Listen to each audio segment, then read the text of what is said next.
Em nome do Pai, do Filho e do Espírito Santo. Amém. 9º dia. Morrer a nós mesmos e revestir-nos do homem novo. Terceira verdade. Nossas melhores ações são ordinariamente manchadas e corrompidas pelo fundo de maldade que há em nós.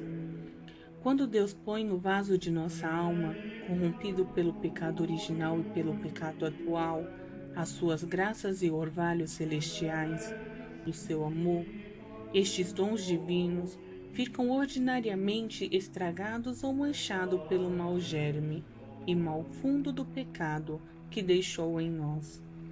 Jesus nos disse como podemos vencer as nossas más inclinações, ou seja, se alguém quer vir após mim, negue-se a si mesmo, tome cada dia sua cruz e siga-me.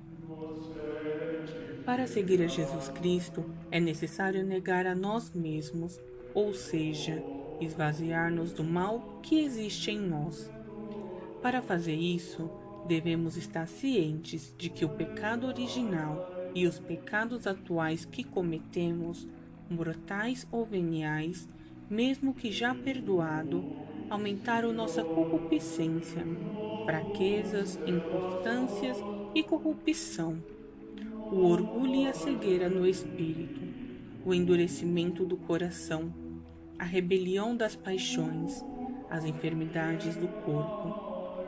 Não devemos nos maravilhar, pois se Jesus nos pede para negar a nós mesmos, renunciando às nossas más inclinações, da nossa inteligência, da nossa vontade e do nosso corpo.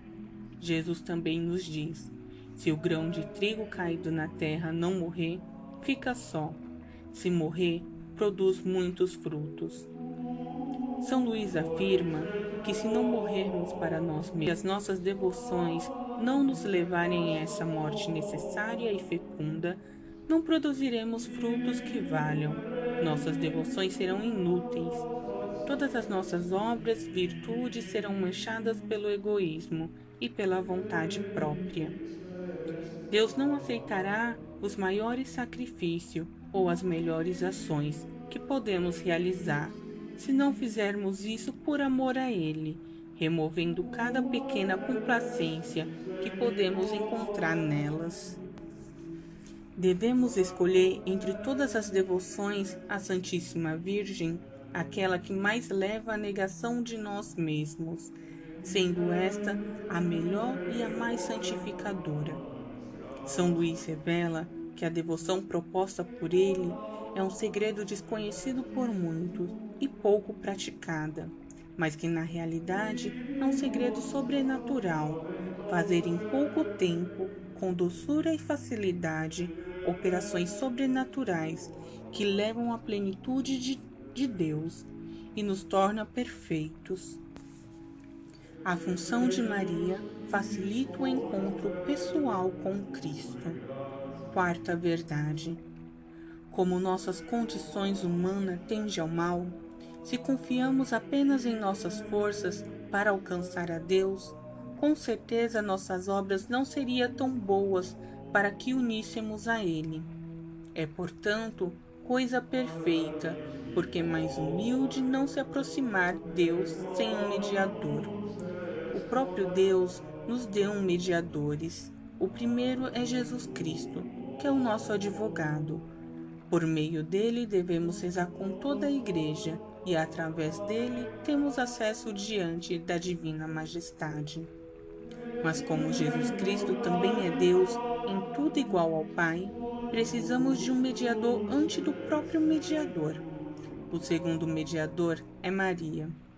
Se tememos ir diretamente a Jesus Cristo, Deus, por causa da sua infinita grandeza e de nossa pequenez ou pecados, imploremos com ousadia filial a ajuda e a intercessão de Maria, nossa mãe.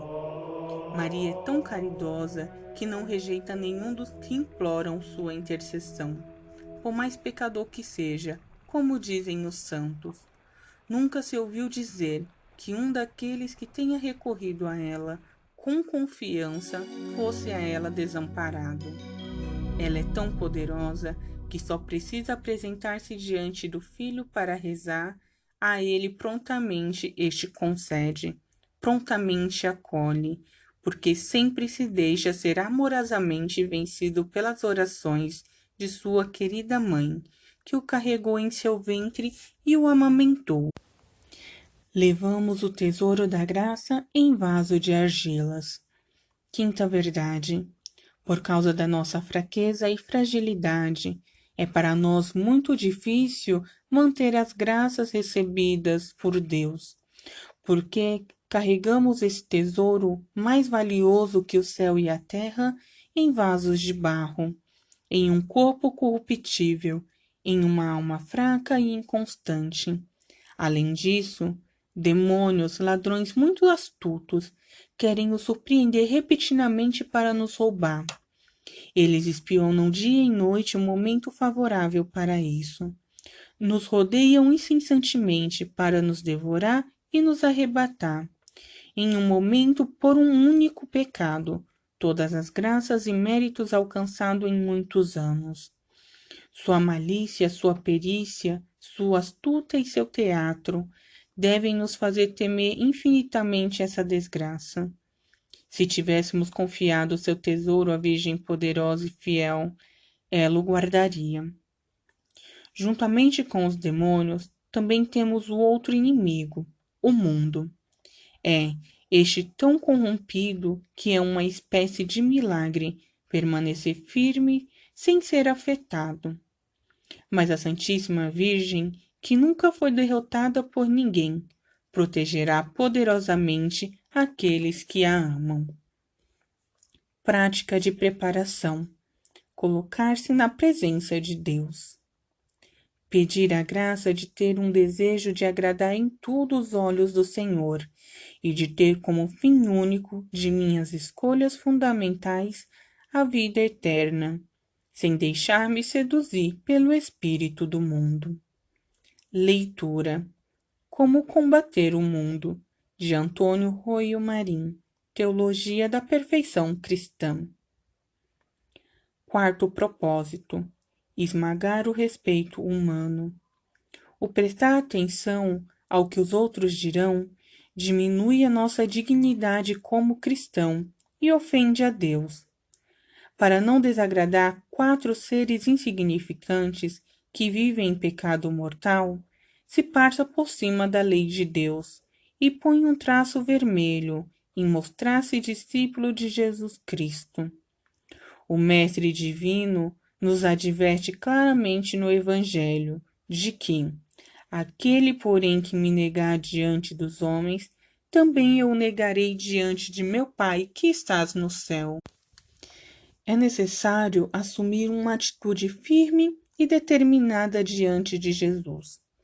Por quem não está com ele é contra ele. São Paulo afirma de si mesmo que não seria discípulo de Cristo se quisesse agradar aos homens.